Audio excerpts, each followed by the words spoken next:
Moo Mama, cheese lovers! It's Mr. Moo here to talk about one of the most romantic cheeses I've ever come in contact with, Alpage Gruyère.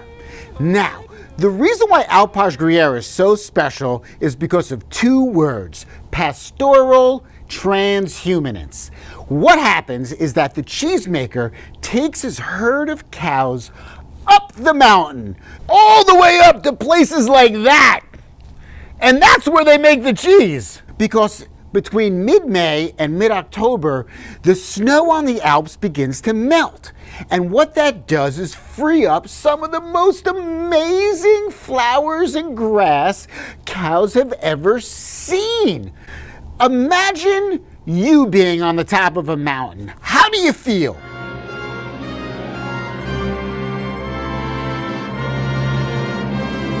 So imagine how the grass feels, imagine how the cows feel. So what these cheesemakers do is they bring the cows up, they've got a chalet, there's no electricity at the chalet, they milk the cows themselves like a farmstead cheesemaker, and then they build a fire. And they've got a copper vat, and they put the milk in the copper vat over the fire. And that's how the milk separates into curd and whey. This has been going on for centuries. It is how they did it then that they do it now. It's like a time machine cheese.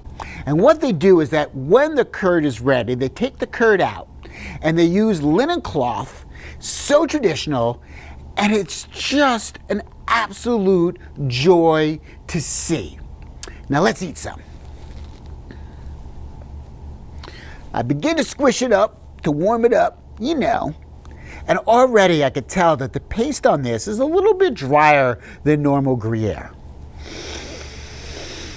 Ooh, and the smell has got that like funky, grassy note. Okay, let's eat some.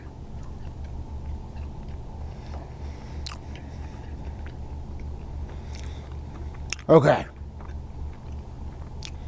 So first, I gotta say, eating this cheese reminds me of taking a joyride on Falcor the Luck Dragon from Neverending Story.